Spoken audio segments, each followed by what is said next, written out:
plastic frames. We use different tools for plastic frame. Well, in fact, all we use for plastic frames really is the frame heater to heat it up. And then you just use your fingers normally just to bend. Again, because it's warm today, I can bend it, but you can just bend the sides so that they're the right length. Shall we swap seats with Jean-Claude? And we'll practice on a different head. The thing about plastic frames is you've got no adjustment on the bridge. Okay, so they either fit or they don't, and that's the disadvantage of plastic, is that they're not adjustable on the nose. So if I was to put this one on Jean-Claude, you can see that the bridge is not fitting very well because of the shape of his bridge. He's actually, in fact, it's not even touching his bridge. So for someone like this, a plastic frame is not so good as a metal frame. All right.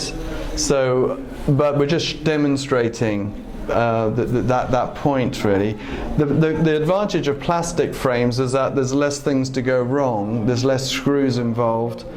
They are quite easy to adjust in terms of the length, but they're just not very easy where you can't adjust them on the nose. So it's critical that they fit the nose for them to be comfortable. All right? Yeah. So that's just the point that we need to, I just wanted to make that. Now we also have frames like this type of frame, which has the nylon supra. Remember we showed you this tool. This is it's got a little curved sharp end on it, which enables us to get inside underneath the nylon, because the lens is held in by a nylon cord, and then you just pull it out. So that that little tool is quite useful. Yeah. Okay. And then you take the lens out. Yeah. And so on. So this is a really good frame. Okay, I like this frame because it's easier to glaze. Remember we were talking about the Pens lens, and if you've got manual machinery for cutting lenses, this is the best option, because all you do is flat edge the lens and then put a groove on it, and it's really easy. So if you've got a nice sophisticated machine, then the metal frames are great, and you can cut anything into that. But if anything goes wrong with your equipment and you're left having to do things manually, choose these frames because they are really good. Remember that you can shrink that cord. If you put once you've taken the lens out, I can do it by hand, but you put that over the heater, that cord will shrink if you've made the lens too small.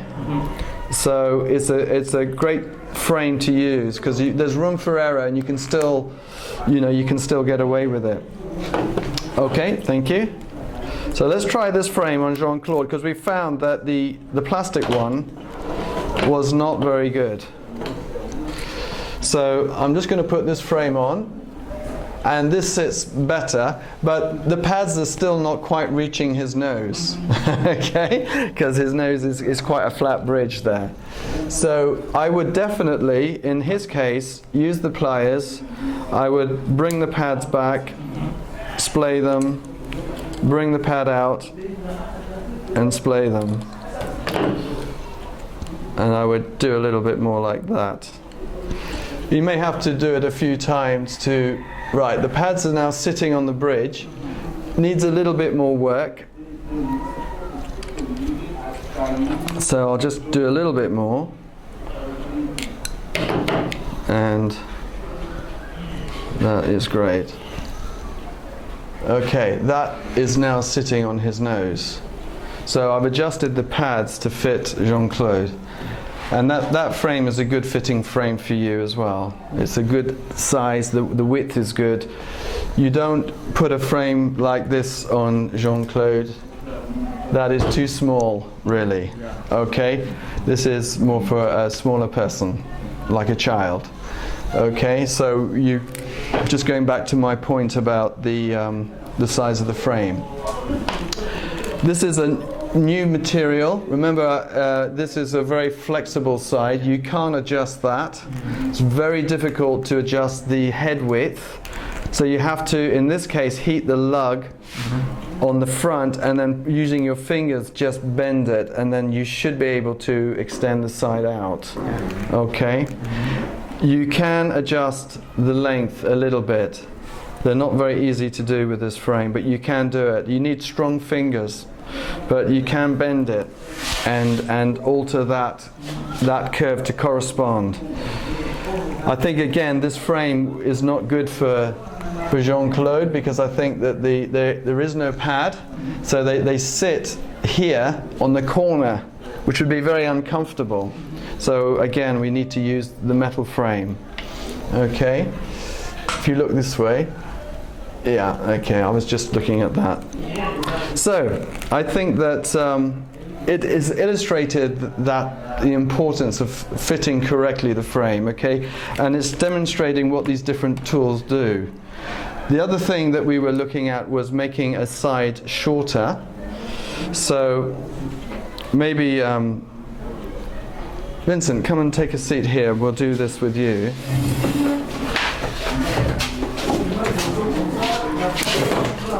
We can chop the film up a bit to right. So what we're going to do, we're going to pretend this side is too long. Okay.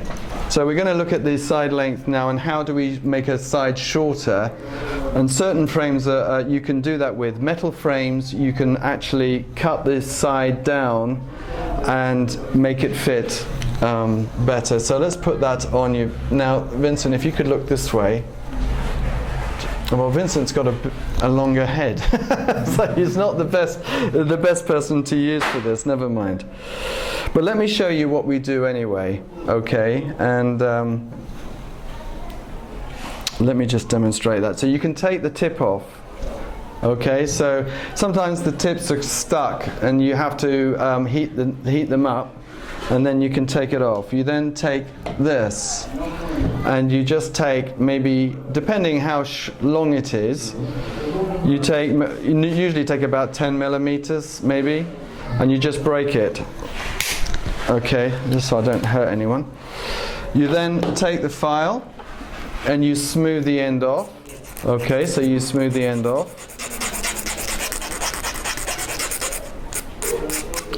So that it's not so sharp. And then you put the side tip back on. Now you can, because you've shortened this, you might need to shorten the tip as well. So you can just cut the tip slightly and smooth that down so it's not sharp on the edge, and then you can place the tip back on, and if you've got good eyesight, there we go. So this tip will then go back on, and so you wouldn't even know that you've shortened it, and then you can just bend it again. So what you've done is you've reduced it. So I won't put it on you because you're, yeah, it'll be too short for you now. So there was that one. The other thing I wanted to show was on plastic frames. Remember we were talking about letting it out so that we can increase the head width. So if you're wanting to fit this on a lady who's got or a gent who's got a wider head, you then file the edge here, so that, and you just do it gently.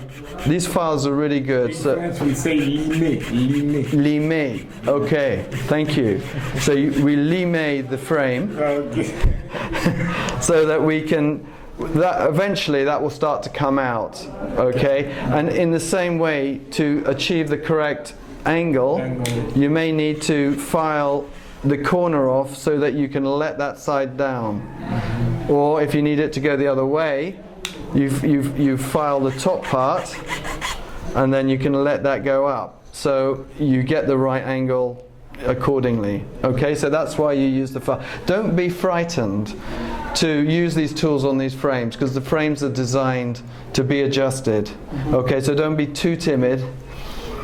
I have broken a few frames in my life, but not very many. You have to.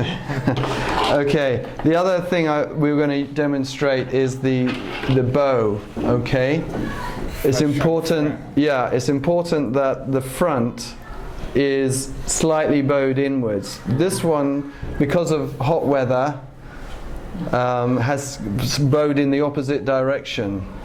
And therefore what you would do in this case is to heat the frame on the bridge, and then you would bend it, okay, and then release. Now what you find is when you bend it, look at the head width.